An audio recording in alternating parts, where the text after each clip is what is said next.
तो भाई last lecture में क्या पढ़ा था? क्या कुछ नहीं पढ़ा था। हमने पढ़ा था नंबर ऑफ स्पेक्ट्रल लाइंस और करे थे 2 न्यूमेरिकल उस पर एडवांस के। आज हमारा बहुत बहुत बहुत घातक टॉपिक इस चैप्टर का। ये टफ है भाई, आराम एक बार में समझ नहीं आएगा, टफ है। इंटरेस्टिंग इतना है, इतना इंटरेस्टिंग है, एक बार समझ में आ गया तो अभी जब मैं क्वेश्चन पूछूंगा ना टॉपिक पढ़ाने से पहले, तब देखना तुम्हारे तोते उड़ेंगे, तुम आंसर नहीं कर पाओगे जो मैं पूछूंगा। ये हमारा एक हाइड्रोजन एटम है, लेट से हाइड्रोजन एटम है। तो इसके फर्स्ट शेल की हमें पता है एनर्जी कितनी है, -13.6। सेकेंड की कितनी है, -3.4। थर्ड की -1.5 इलेक्ट्रॉन वोल्ट एंड फोर्थ की हमारे पास है -0.85 इलेक्ट्रॉन वोल्ट। ठीक है, इतना पता है, हमने पढ़ा है हाइड्रोजन स्पेक्ट्रम में ये हमने ये भी पढ़ा है। जो हमारे इलेक्ट्रॉन है फर्स्ट में, मुझे इसे खुद आगे भेजना है सेकंड पे, मतलब फर्स्ट एक्साइटेड स्टेट पर इसे पहुंचाना है। तो मुझे कितनी एनर्जी देनी पड़ेगी, 10 पॉइंट। मैं इसे आगे दूंगा। हमें फर्स्ट से सेकंड जाना है तो हम कितनी देंगे इसे एनर्जी, डेल्टा एनर्जी का चेंज कितना देंगे, 10.2 इलेक्ट्रॉन वोल्ट का। ठीक है, हमें ये भी पता है इसको हमें सेकंड पे पहुंचाने तो कितना देंगे, दिस माइनस दिस, जो कि आता है हमारे पास 12.1 इलेक्ट्रॉन वोल्ट का। ये भी पता है जी। एंड इस इलेक्ट्रॉन को फोर्थ ऑर्बिट पे पहुंचाने के लिए हमें चेंज देना पड़ेगा 12.75 इलेक्ट्रॉन वोल्ट। ये बातें तो सबको पता है, ये टॉपिक का लेना देना नहीं है। ये सोचो कि मैं ये बता रहा हूँ टॉपिक खत्म ना, ये तो बच्चों वाली बातें हैं जो हमने पढ़ चुके आए, ये तो सबको समझ में आ जाता है। अब एक बात मेरी ध्यान से सुनना, आपको ये तो पता चल गया कि इसको यहाँ से भेजना है तो मुझे इतनी ही एनर्जी देनी है, इसको मैंने यहाँ भेजना है तो इतनी ही एनर्जी का चेंज देना है, एंड इसको यहाँ भेजना है तो इतनी ही एनर्जी का चेंज देना है। इतनी बात आई समझ में? अब मैं कह दूं कि इस इलेक्ट्रॉन को मैंने ना ये एनर्जी दे दी, ना ये दी, ना 10.2 दी, यहाँ से लेके आता है 10.2, ना ये दी। मैं कहता हूं मैंने इसे दे दी 11 इलेक्ट्रॉन वोल्ट। अब बताओ क्या होगा, क्या करेगा ये एटम? क्या इलेक्ट्रॉन यहाँ पे जाएगा, क्योंकि यहाँ से यहाँ तक तो इसे 10.2 चाहिए। क्या एटम यहाँ से यहाँ तक जाएगा, बाकी एनर्जी का क्या करेगा? क्या बाकी एनर्जी लेके यहाँ जाने की ट्राई करेगा? बिकॉज 10.2 में तो यहाँ पहुंच जाएगा, इसके पास और एनर्जी है। क्या करेगा? या वो बाहर फेंक देगा एनर्जी, या इस एनर्जी से अपनी स्पीड बदल लेगा, या इस एनर्जी को और आगे ले जाएगा, या वापिस आ जाएगा। क्या करेगा? सोचो क्या करेगा ये? ऐसा तो है नहीं हमने एक फोटोन से 11 इलेक्ट्रॉन वोल्ट की एनर्जी दी और ये लेगा ही नहीं, ऐसा तो थोड़ी ना होता है। एनर्जी दी है तो इसे लेनी पड़ेगी, या तो लेगा या तो कुछ नहीं लेगा। और ऐसा होगा कि नहीं ये लेगा, इसे लेनी तो पड़ेगी। इस सवाल के चक्कर में हमारी फिजिक्स 2 भागों में बट गई। सारे साइंटिस्ट की थ्योरीज फेल होगी इस सवाल के चक्कर में जो मैंने अभी आपसे पूछा। सारे साइंटिस्ट परेशान हो गए, हाय अब क्या हो गया। इलेक्ट्रॉन को तो 10.2 से यहाँ चाहिए फिक्स अमाउंट ऑफ एनर्जी, 12.1 यहाँ चाहिए फिक्स अमाउंट ऑफ एनर्जी। इससे ज्यादा दे तब बीमारी, इससे कम दे तब बीमारी। इस ज्यादा कम की बीमारी ने फिजिक्स को 2 भागों में बांट दिया। एक हो गया हमारा क्लासिकल फिजिक्स,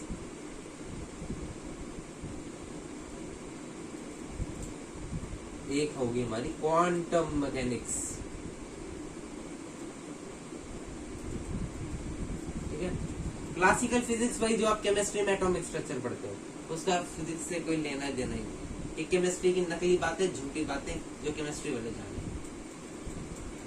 ये क्वांटम मैकेनिक्स आप इंजीनियरिंग में पढ़ोगे जब अगर आप क्वांटम साइंस लोगे तो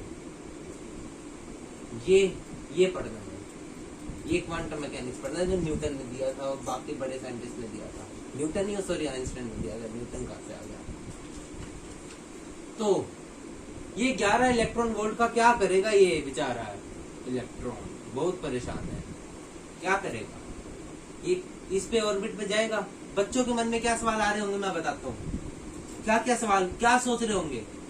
बच्चे पहले सोच रहे होंगे यहाँ से पहले यहाँ जाएगा 10.2 लेके, और इसके बाद जितनी 0.8 बचेगी उससे यहाँ जाने की बीच में जाएगा और अटक जाएगा, क्योंकि इतनी एनर्जी तो है, ये ट्राई तो करेगा इससे अगले जाने पे, क्योंकि इलेक्ट्रॉन को मजा आता है आगे आगे जाने में। सबसे पहला बच्चा यही सोचेगा कि मैंने इसे 11 तो दिया, 10.2 पे यहाँ पहुंच गया और कुछ एनर्जी से आगे जाने की ट्राई करी। कुछ बच्चे सोचेंगे यहाँ से लेके यहाँ तक 10.2 पे लिया, बाकी एनर्जी से लग रहा है फालतू की है ना, मैं इधर जा सकता हूँ और आगे, ये एनर्जी फेंक देगा। ठीक है, दूसरे बच्चे में ख्याल ही आएगा। तीसरा बच्चा सोचेगा रेडिएट मार देगा। चौथा बच्चा सोचेगा ये कुछ होगा ही नहीं है, लेगा ही नहीं, जो कि नॉट पॉसिबल है। अब इस 11 इलेक्ट्रॉन वोल्ट का होगा क्या करेगा ये इलेक्ट्रॉन? इसी को हम कहेंगे एटॉमिक कोलिजन। तो अब पूरी राम कथा सुनो इस 11 इलेक्ट्रॉन वोल्ट का।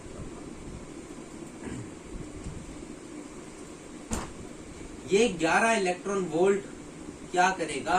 ये इतनी एनर्जी तो ले लेगा 10.2। बच्चों ने इतना सोचा था कि 10.2 लेके फर्स्ट पे आएगा। ये बची हुई एनर्जी का क्या करेगा? कि बची हुई एनर्जी एटम के न्यूक्लियस या फिर पूरे एटम को दे देगा, पूरे एटम को बांट देगा। और ये जो एनर्जी है कि एटम को काइनेटिक एनर्जी दे देगी। इस काइनेटिक एनर्जी से एटम दौड़ने लग जाएगा, एटम में वेलोसिटी आ जाएगी। मतलब आप ये समझो, मैं आपको एक मान लो यहाँ पे कोई एटम है, ठीक है, मैंने इसे एनर्जी दी, उसके एक इलेक्ट्रॉन को एनर्जी दी, तो उस इलेक्ट्रॉन को लिमिटेड अमाउंट ऑफ एनर्जी चाहिए थी, जो वो बाकी एनर्जी होगी ना वो एटम को दे देगा और एटम मूव करने लग जाएगा। उसके पास काइनेटिक एनर्जी आ जाएगी और भागेगा उस एनर्जी को लेके भागेगा, क्योंकि इलेक्ट्रॉन का काम हो गया पूरा। उसे तो बस जंप करना था इस शेल से इस शेल, जितनी एनर्जी चाहिए वो ले लेगा, बाकी एनर्जी इस एटम को दे देगा। एटम क्या करेगा? काइनेटिक एनर्जी को अपने अंदर बसा लेगा। तो अब हम पढ़ने जा रहे हैं एटॉमिक कोलिजन। एटम जब कोलाइड करेंगे तब क्या होगा? तो ये हो गई थोड़ी सी इंट्रोडक्शन एटॉमिक कोलिजन पर, क्वांटम मैकेनिक्स की थोड़ी बातें होगी। अब पढ़ते हैं हम एटॉमिक कोलिजन पे सवाल कैसे आते हैं। पहला सवाल एग्जाम्पल, बिल्कुल बेसिक्स, कैसे करते हैं सवाल को। ये है हमारा एक हाइड्रोजन एटम, ठीक है, इसके पास ये K1 काइनेटिक एनर्जी से ये U वेलोसिटी से या फिर कुछ भी UV जो लगा लो, U वेलोसिटी से भाग रहे हैं। और इसके सामने एक स्टेशनरी हाइड्रोजन एटम है जो रुका हुआ है, जिसके इलेक्ट्रॉन ग्राउंड स्टेट पर है, बिल्कुल स्टेशनरी है, कहीं नहीं जा रहा, स्टेशनरी है। क्वेश्चन कहता है ये दोनों ने कोलिजन किया।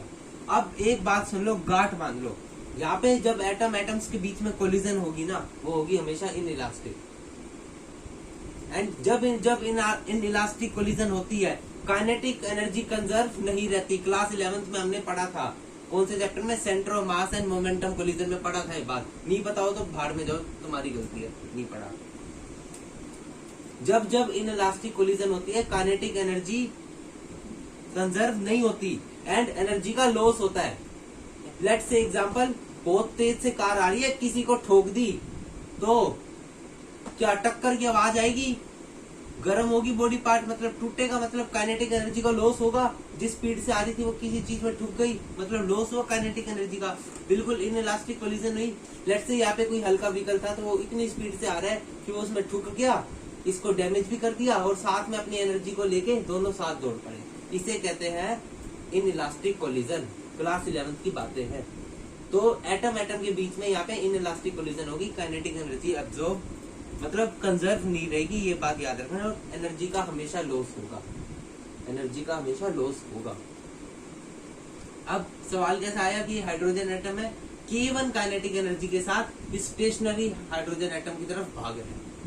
इनका कोलिजन होगा, कुछ देर बाद इनका कोलिजन हुआ ऐसे, ये हाइड्रोजन, ये H एटम, और ये कुछ K2 काइनेटिक एनर्जी के साथ एक साथ चल पड़े। ठीक है, तो क्वेश्चन कहता है, ये इसका जो इलेक्ट्रॉन था ना ग्राउंड स्टेट पे था, तो क्वेश्चन कहता है minimum kinetic energy to excite this electron and मान लो कि ये क्वेश्चन पूछ रहे हैं कि इसकी कितनी मिनिमम काइनेटिक एनर्जी हो जिसकी वजह से इस एटम स्टेशनरी एटम का इलेक्ट्रॉन आयनाइज्ड भी हो जाए, मतलब फर्स्ट मिनिमम एक्साइटेड स्टेट में भी चला जाए और ये दोनों साथ में भी K2 काइनेटिक एनर्जी के साथ दौड़ पड़े। इसकी काइनेटिक एनर्जी बताओ कितनी हो कि यहाँ पे इसका इलेक्ट्रॉन आयन मतलब फर्स्ट एक्साइटेड स्टेट में चला जाए जंप मार के, और उसके बाद भी ये दो एटम है ये K2 काइनेटिक एनर्जी के साथ चले, तो ये हमें K1 कैलकुलेट करना है। आओ कैसे होगा ऐसा सवाल सोचो। हम क्या करेंगे, सबसे पहले मोमेंटम कंजर्व करेंगे, बिकॉज मोमेंटम हमेशा कंजर्व रहता है। न्यूटन का third law of motion, initial momentum बराबर फाइनल मोमेंटम। तो हम लिखेंगे P इनिशियल और P फाइनल। P इनिशियल क्या होगा, mv²। अब एक बात सुनो, क्या कक्षा 11वीं की बात है, मैं मोमेंटम को लिख सकता हूँ √2m इंटू काइनेटिक एनर्जी। अब ये पूछ लिया ना किसी ने कहा से आया, डूब के मर जाओ, मैं बताता हूँ कहाँ से आया। काइनेटिक एनर्जी क्या होता है, 1/2 mv²। ठीक है, मैं इसे लिख सकता हूँ 1/2 into mv into v/v into v। ये हो गया मोमेंटम 1/2। चलो छोड़ो यार, बाहर में जाए, इसे याद रख लो। मोमेंटम बराबर √2m काइनेटिक एनर्जी। इसे डिराइव में कर दूंगा, वैसे अगर तुम्हें चाहिए डेरिवेशन तो बता देगा, मैं कर दूंगा। बिल्कुल सिंपल डेरिवेशन है, mv² ऊपर नीचे मल्टीप्लाई करके आ जाता है। ये रिलेशन याद रखना कि मोमेंटम बराबर √2m into kinetic energy. Momentum हम इस फॉर्म में लेंगे बिकॉज यहाँ पे काइनेटिक एनर्जी की सारी बातें हो रही है, तो हमें यहाँ से कंफर्टेबल रहेगा, हम आराम से कैलकुलेट कर लेंगे K1 K2 के बीच का रिलेशन। तो इनिशियल मोमेंटम बराबर फाइनल मोमेंटम है। P इनिशियल क्या होगा, √, इसका मास क्या है m, हाइड्रोजन आइटम का मास क्या है m, तो √2m और इसकी एनर्जी कितनी है K1 बराबर। अब फाइनल मोमेंटम में क्या होगा, जब दोनों टक्कर मार के इकट्ठे चलेंगे तो दोनों का मास, इसका m है इसका m है, तो टोटल मास क्या हो जाएगा 2m हो जाएगा। बस ये मास का बदलेगा और काइनेटिक एनर्जी कितनी आएगी K2 है, क्वेश्चन ने क्या रहता है बराबर √ में 2 इंटू मास कितना है 2m, काइनेटिक एनर्जी K2। दोनों साइड स्क्वायर करो तो आएगा यहाँ पे 2m K1 बराबर 4m K2। तो K1 K2 का रिलेशन क्या आ गया, K1/2 बराबर K2। ये आ गया हमारे पास K1 K2 का रिलेशन। अब step number 2, kinetic energy not conserve. अगर काइनेटिक एनर्जी कंजर्व नहीं होगी तो हम क्या लिखेंगे, K इनिशियल बराबर K final plus delta E। कुछ एनर्जी का लॉस होगा, समझ रहे हो। ये डेल्टा E मतलब इतनी एनर्जी से लगेगी आयनाइज होने में और इतनी एनर्जी के साथ ये फाइनल चलेगा। इतनी तो टोटल काइनेटिक एनर्जी होगी। इतनी एनर्जी आ रही थी, इसमें से कुछ फाइनल एनर्जी जो इकट्ठे चल रहे हैं और कुछ एनर्जी कहाँ यूज हुई, इसको इसके फर्स्ट एक्साइटेड स्टेट पे लाने के लिए। तो K इनिशियल क्या था हमारे पास, K1 बराबर K2 plus delta E। K2 का हमने वैल्यू क्या निकाली, हाफ K1, तो K1 माइनस K1/2 बराबर डेल्टा E। मतलब K1/2 बराबर डेल्टा E। हमें K1 निकालना, तो K1 क्या आएगा 2 इंटू डेल्टा E। अब डेल्टा E हम निकाल सकते हैं, इसे यहाँ से लेके यहाँ तक एनर्जी कितनी चाहिए, हाइड्रोजन एटम है 10.2, तो K1 क्या आ गया 2 इंटू 10.2 बराबर 20.4 इलेक्ट्रॉन वोल्ट। ये हो गया हमारा आंसर। फिर समझ लो क्या करना है, स्टेप वाइज आपको लिख के देता हूँ। इस सवाल में सबसे पहले स्टेप नंबर 1 क्या करना है, P इनिशियल बराबर P final. And second step क्या करना है, डेल्टा KE इनिशियल बराबर बराबर KE final plus delta E। चाहे ये बोलते हैं कि इसको भी आयनाइज करना है, जो आ रहा था उसको भी आयनाइज करना है, मतलब ये डेल्टा E में सब आ जाएगा। जिनको ये कह रहे हैं आयनाइज करना है, फलाना करना है, धमकाना करना है, इस डेल्टा E में आप सब लिख दोगे जो काम करने हैं इस काइनेटिक एनर्जी फाइनल के साथ। यहाँ से आपको K1 K2 का रिलेशन मिलेगा, यहाँ से आपको K1 या फिर K2 जिसकी भी वैल्यू निकालने को निकाल लेना, और मल्टीपल्स ऑफ डेल्टा ई के बराबर में आ जाएगी। आओ इस पे ऊपर एक और क्वेश्चन करते हैं, सिमिलर टाइप का बिल्कुल इजी क्वेश्चन करेंगे। नेक्स्ट क्वेश्चन DM शर्मा का क्वेश्चन, ठीक है। क्वेश्चन पढ़ो, मैं पढ़ रहा हूँ। And helium ion is at rest and is in ground state. एक हीलियम आयन है, चल रहा हीलियम आयन है, रेस्ट पर है, और ग्राउंड स्टेट पे इसका इलेक्ट्रॉन, ग्राउंड स्टेट पे इसका इलेक्ट्रॉन। तो आगे क्या कह रहा है क्वेश्चन कि a neutron with initial kinetic energy के, एक न्यूट्रॉन है हमारे पास, इसका मास m है मान लो, इसकी इनिशियल काइनेटिक एनर्जी क्या है k speed, k kinetic energy के साथ आ रहा है, collides head on with helium ion, मतलब इन इलास्टिक कोलिजन की बातें हो रही है। Collides head on with helium आयन, find the minimum value of k so that there can be an elastic collision between two these particles। मतलब इनके बीच में इनलास्टिक कोलिजन हो जाए और ये आयनाइज भी हो जाए, मिनिमम इतनी हमें इस k की वैल्यू बता दी। वाओ करो, इसका मास m है तो हीलियम में कितने इलेक्ट्रॉन होते हैं 4, तो 4 मतलब 4m हो जाएगा इसका मास, क्योंकि एक न्यूट्रॉन है ना। अब हमें पता है ये मास m k से चल रहा है, तो p इनिशियल बराबर p फाइनल करेंगे, क्या आएगा यहाँ से √2m k दे रखा है, और लेट से ये जब दोनों इकट्ठे चलेंगे, ये m है ये 4m है, तो ये k2 से चलेंगे, ठीक है। बराबर क्या आएगा 2 × 4m